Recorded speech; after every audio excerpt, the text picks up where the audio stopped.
तो एवरीवन, कैसे हैं आप। आज मैं आप सभी को अपने इस वीडियो में एक ऐसी ट्रिक एक्सप्लेन करने जा रहा हूं जिसकी सहायता से आप अनबैलेंस व्हीट स्टोन ब्रिज में अगर इक्विवेलेंट रेजिस्टेंस या फिर जिसको हिंदी में बोलते हैं समतुल्य प्रतिरोध का मान निकालना हो तो आप उसको एक लाइन में आसानी से निकाल सकते हैं। मुश्किल से आपका ये जो प्रॉब्लम है 1 मिनट के अंदर सॉल्व हो जाएगा। अगर किसी एग्जाम में आता है, आपको किसी लेंदी मेथड से जाने की जरूरत नहीं है।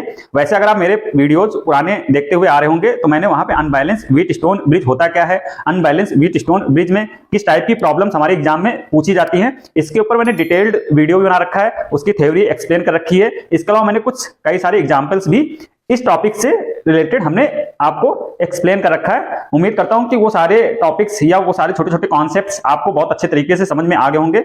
ये वीडियो पर्टिकुलर एक मेथड है जिसकी सहायता से हम लोग अगर इक्विवेलेंट रेजिस्टेंस निकालना हो व्हीट स्टोन ब्रिज में, वो भी कौन सा wheat stone bridge, unbalance wheat stone bridge, क्योंकि बैलेंस व्हीट स्टोन ब्रिज का इक्विवेलेंट रेजिस्टेंस निकालना तो बहुत आसान है। क्योंकि अगर हम बात कर ले बैलेंस है तो बैलेंस में क्या होता है कि इसमें कोई भी करंट नहीं फ्लो करती है। मिडिल वाली ब्रांच में जहां पे गैल्वेनोमीटर या कोई रेजिस्टेंस कनेक्टेड है तो ये सीरीज और ये सीरीज फिर दोनों पैरेलल में हम लोग सॉल्व कर लेते हैं, तो बहुत आसान है। लेकिन जब हम अनबैलेंस की बात करते हैं, जैसा कि मैंने यहाँ पे एक एग्जाम्पल ले रखा है, ये एक व्हीट स्टोन ब्रिज टाइप का स्ट्रक्चर है और यहाँ पे 4 रेजिस्टेंस कनेक्टेड है, बीच वाला रेजिस्टेंस 5 ओम का है, ठीक, और ये अनबैलेंस है। अनबैलेंस कैसे? क्योंकि अगर हम इसको गुणा करेंगे तो 4 आएगा और इसको गुणा करेंगे तो 3 दूनी 6 आएगा और ये दोनों बराबर नहीं है। या फिर P/Q इक्वल टू R/S, ये फॉर्मूला हम लोग आते हैं ना बैलेंस चेक करने के लिए, तो वहां पे ये कंडीशन जस्टिफाई नहीं हो रही है, सेटिस्फाई नहीं हो रही है। इसलिए ये जो मैंने यहाँ पे प्रॉब्लम ले रखी है ये क्या है, अनबैलेंस। और अनबैलेंस है तो हम इसमें जो बीच वाली ये ब्रांच है इसको हम लोग हटा नहीं सकते हैं। और हमसे यहाँ पे पूछा क्या गया है कि ए और बी पॉइंट के बीच में आपको समतुल्य प्रतिरोध निकालना है, इक्विवेलेंट रेजिस्टेंस की वैल्यू कैलकुलेट करनी है। तो इसका एक तरीका मैंने ऑलरेडी एक्सप्लेन कर रखा है, वो तरीका भी हम लोग थोड़ा सा डिस्कस कर लेते हैं। मैंने आपको बताया था कि ये 2 डेल्टा बन रहे हैं, तो डेल्टा को हम लोग क्या कर लेंगे, स्टार में कन्वर्ट कर लेंगे, और जैसे हम लोग स्टार में कन्वर्ट करेंगे तुरंत उसका सीरीज और पैरेलल कॉम्बिनेशन लगा करके आसानी से इक्विवेलेंट रेजिस्टेंस निकाल सकते हैं। लेकिन वहां पे क्या होता है, थोड़ा सा कैलकुलेशन स्टेप्स बढ़ जाते हैं, क्योंकि आप डेल्टा स्टार का फॉर्मूला लगाएंगे, फिर सीरीज पैरेलल सॉल्व करेंगे, ऐसे करके एक छोटा सा नेटवर्क बनाएंगे और फिर जाकर के आप क्या करेंगे, इक्विवेलेंट रेजिस्टेंस का मान निकाल पाएंगे। लेकिन यहां पे जो मेथड मैं एक्सप्लेन करने जा रहा हूं, आप एक लाइन के अंदर RAB, ए और बी पॉइंट के क्रॉस अगर आपको इक्विवेलेंट रेजिस्टेंस निकालना है तो आप एक लाइन में इसको निकाल सकते हैं। बहुत ही इंटरेस्टिंग मेथड है, लेकिन थोड़ा सा इसके ऊपर आपको प्रैक्टिस करनी पड़ेगी, क्योंकि इसमें जो स्टेप्स मैं आपको बताऊंगा वो इजीली आपको रिमेंबर नहीं रहेंगे। जैसे आप प्रैक्टिस नहीं करेंगे तो मे भी हो सकता है उसमें आपको कंफ्यूजन हो जाए। ठीक है, तो अभी हम लोग अपना वीडियो स्टार्ट करते हैं और यहाँ पे RAB हमें निकालना है। तो RAB निकालने के लिए बहुत सिंपल तरीका मैं आपको बताने जा रहा हूँ। आप एक एक चीज समझिए, इसमें मैं कैसे लिख रहा हूँ। RAB डायरेक्ट लिखेंगे हम लोग, डायरेक्ट एक लाइन में। कैसे? सबसे पहले इनको गुणा कर लेंगे। देखो ये इसको गुणा कर लेंगे, यहाँ पे मैं लिख देता हूँ 1 × 5 × 4, ठीक, ये हमारा एक टर्म्स आ गया। फिर क्या करेंगे, इनको गुणा कर लेंगे, क्लियर, तो प्लस लगा देंगे 3 × 5 × 2। इतना समझ में आ गया। मैंने क्या किया, पहले इसको गुणा किया, इसको गुणा किया, दोनों को ऐड कर दिया, ठीक। अब इसका फिर से प्लस लगाएंगे, क्या करेंगे, अब इन दोनों को गुणा करेंगे, 1 × 3, 1 × 3, और इसको क्या कर देंगे, इससे इनको ऐड कर लेंगे, इनको गुणा करके और इनको ऐड कर लेंगे। तो ये कितने हैं, 2 5 4, तो 2 + 5 + 4, ठीक। तो ये तीसरा टर्म्स आ गया। कैसे लिखा हमने, 1 × 3 ये लिख दिया, दूसरे ब्रैकेट में लिख दिया 2 5 4 का जोड़।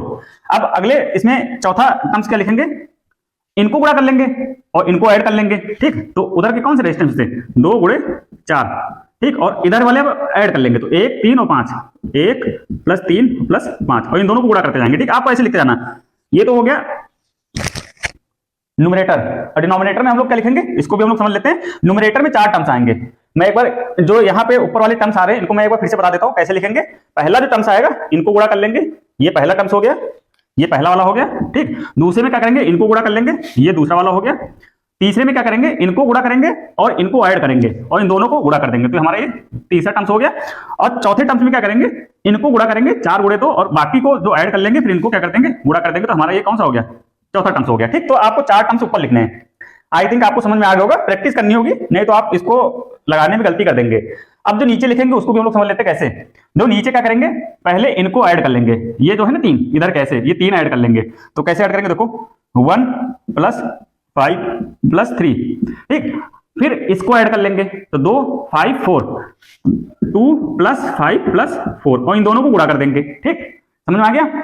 और फिर माइनस लगाएंगे, यहां पे माइनस लगाएंगे और ये जो मिडिल वाली ब्रांच है इसका स्क्वायर कर देंगे, मिडिल वाली ब्रांच क्या कर देंगे, स्क्वायर। ये आपका आ गया फाइनल आंसर RAB। तो देखा आपने कैसे एक लाइन के अंदर हम लोग कैसे आर इक्वलेंट या समतुल्य प्रतिरोध ए और बी पॉइंट का निकाल सकते हैं अगर बीट अनबैलेंस कंडीशन में है तो। बहुत सिंपल है, अगर आप ये कॉन्सेप्ट या ये ट्रिक एग्जाम के अंदर याद करके जाते हैं तो आपका टाइम बचने वाला है 100%। जो क्वेश्चन आपका 5 मिनट में होगा वो क्वेश्चन आप 1 मिनट में सॉल्व कर सकते हैं। और कैसे लगाएंगे मैंने आपको एक्सप्लेन कर दिया है, एक बार मैं फिर से इसको एक्सप्लेन कर देता हूं। इसको गुणा करना है, इनको गुणा करना है, दोनों को ऐड कर देना है, फिर क्या करना है, इन दोनों को गुणा करना है और इनको ऐड कर देना है और इन दोनों को गुणा कर देना है। ठीक, मतलब 3 गुणे 1 जो भी आएगा इनके ऐड के साथ, जोड़ के साथ गुणा कर देना है। फिर क्या करना है, इनको गुणा करना है, इन तीनों को ऐड कर देना है और इन दोनों को गुणा कर देना है। ठीक, मैंने यहां पे लिख रखा है। फिर नीचे का लिखना है, नीचे कैसे लिखना है, इन तीनों को ऐड करना है, जो भी आएगा इन तीनों को ऐड करना है, इन दोनों को गुणा कर देना है। फिर माइनस लगाना है, जो मिडिल वाली ब्रांच है, जो गैल्वेनोमीटर जहां पे लगा होता है उसका स्क्वायर करके माइनस कर देना है। बस सिंपल। अब इसका क्या है, आपको इसको सॉल्व करना है, सॉल्व कर लेते हैं। 5 चौको 20, ठीक, प्लस 5 में 15 और दूना 30, 3 आएगा, 3 और ये आएगा 3 गुणे 2 5 4, 5 2 7 4 11, तो 3 गुणे 11, ठीक, प्लस 4 2 6, 4 दूना 8, गुणा है ना, तो 4 दूना 8 और गुणे 3 1 4 और 5 4 9। तो आपका ये ऊपर वाला आ गया, नीचे क्या रहेगा, 5 3 8 1 9, 9 गुणे 5 2 7 4 11 माइनस का 25। बस आपको इसको सॉल्व करना है। तो 20 और 30 कितना हो गया, 50 plus 33 plus 8 9 72 divided by 99 minus 25।